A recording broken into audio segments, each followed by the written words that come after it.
Now, I have another caller on the line. Bruno has been waiting to talk about transgender. Hello, Bruno. How are you doing? Hi there. Hi.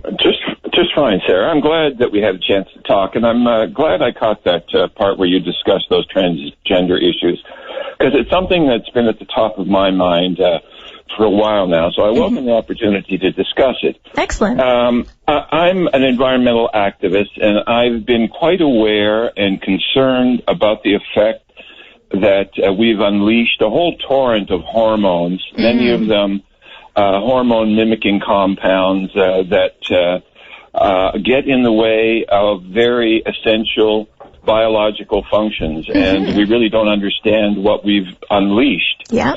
Part of what we've unleashed, clearly, and I've read a few scientific articles about it in the last month or so, that seems to confirm that exposure to hormone-mimicking compounds at a particularly important time, a juncture in a pregnancy, can cause the switch to go wrong at the point where gender is determined. One may, in fact, present with the wrong gender. Your brain and everything about you feels female, and you have male organs, or the other way around.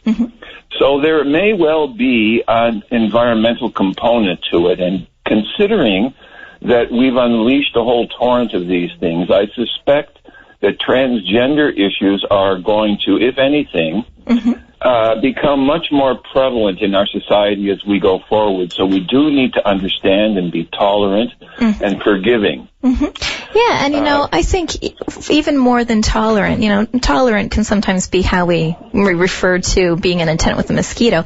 I think what's even more important is we don't tolerate, but we actually learn to embrace and celebrate. That's what I would love to see us get to. And I think your point is a really interesting one. I've also read some really fascinating research about the role that hormones play. And what's more interesting to me is not just that, and perhaps you're right, perhaps with more hormone mimicking substances and sometimes hormones, entering the water system, there, interesting stuff about that. Maybe we will see more transgender folks. But in fact, transgender has been around for eons. As far back as any historical references and documents have, it's in every culture, it's in every age. It's such a shame that unfortunately what seems to happen, when folks colonize in areas, we end up destroying any native culture. Our First Nations folks actually, my understanding is, they understood so much more about it. Exactly. Yeah. Yeah, I'm well aware of that. But my point is that it may be an accelerating phenomenon. Yeah. Just today, I read that the children's toys are treated with a flame retardant that scientists have warned pose more of a risk to children than the dangers from a fire. Because they're hormone-mimicking compounds. BPH is a very common chemical in all tin cans that they use in the plastic liners and on cash registers receipts that we all handle. Particularly pregnant women may not be aware of the risks. I'm particularly sensitive to those issues around hormones because my late wife was a DES daughter. Her mother took a drug that was a hormone in the 50s that doctors mistakenly thought help problem pregnancies and have caused cancers in offspring. And my wife, unfortunately, died of cervical cancer when she was 38.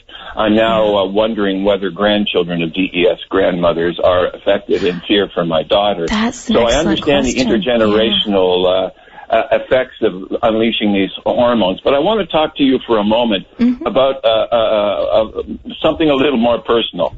I grew up, I'm a baby boomer, heterosexual, grew up in the 1960s, in the midst of the sexual revolution, the gay liberation movement, the women's liberation movement, and accommodated and grew as a human being through all of that. Yeah, and you're surrounded by all of that. What a way to grow up, man. That's great. Yeah, well, I must say I took full advantage. Good. And I'm comfortable with who I am and comfortable with other people's sexuality. But a couple of things have kind of shaken me lately. These transgender issues in particular, Bradley Manning transitioning to Chelsea Manning, and more recently the Navy SEAL, SEAL Team 6 that was the SEAL Team 6 go-to guy that came out as transgender and is living successfully as a woman. I don't know if you saw it. He was interviewed on CNN by I've forgotten his name. It doesn't matter. I know what you're talking about, though. Yeah. Anyway, it's important because he came out as gay earlier a year or so ago. But in any case, they had a discussion, and they had a very frank discussion, and he had been attacked from behind and beaten up severely. And his bottom line was, I've spent 20 years. Her bottom line was, I spent 20 years fighting for life, liberty, and the pursuit of happiness, and it's the pursuit of happiness I want for the rest of my life. I think that's fantastic. And I listened intently and empathically to the whole story, and realizing that these are real issues and these are real people. But the top of my head got lifted off when, as part of the interview, they showed she's a very attractive blonde woman, pushing her Harley chopper out of her garage, wearing a very short skirt, wearing high heels. And I suddenly found myself attracted to her. Good. And the top of my head nearly lifted off, and I tried to reassure myself, telling myself, though, that it must have been Harley chopper that she was pushing out of the garage that interested me. But you felt a little threatened, hey? Yeah. I felt a little unsettled because suddenly I realized that, does all of this mean that, in essence, that my sexuality has changed too? I think it's a bigger issue than that. Like, there are certainly some folks that are only attracted to and will only date folks that have transitioned, or some folks that will only date, be with and be attracted to people who haven't necessarily transitioned but are transgender. And frankly, I don't think it makes you one thing or another. You know, it's all about identity. If you want to identify as someone who's attracted to women, period, then it makes sense that you're attracted to her as well. You know, just because she's transitioned from having male genitalia in the past doesn't mean that, you know, there's no any reason not to be attracted to her. Yeah, I don't think she's fully transitioned, which is part of the problem, I suppose. Well, where's the problem? Well, there isn't a problem. There you go. The problem with the gears in my brain grinding a little bit. It was just a new idea.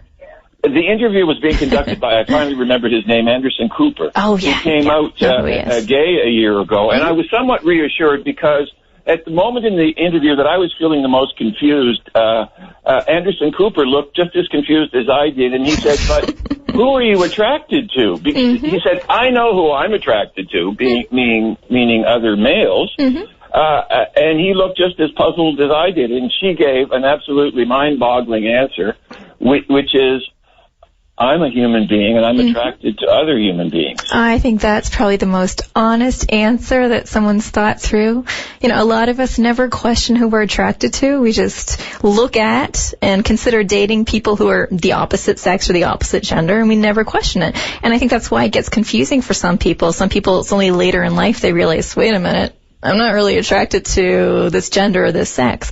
And for some people, they realize I'm attracted to both. Some people realize I'm attracted to this person, but on the other hand, I've only dated people from another gender or sex. That doesn't make you one or the other. Listen, I need to cut off your call, but I really appreciate it. You had some fantastic observations, and I really like talking to you. So thank you for calling.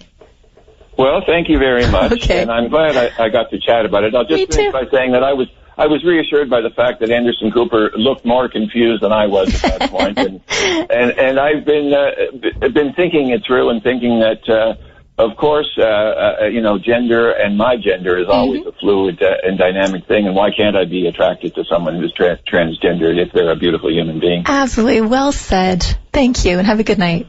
You too. Bye now.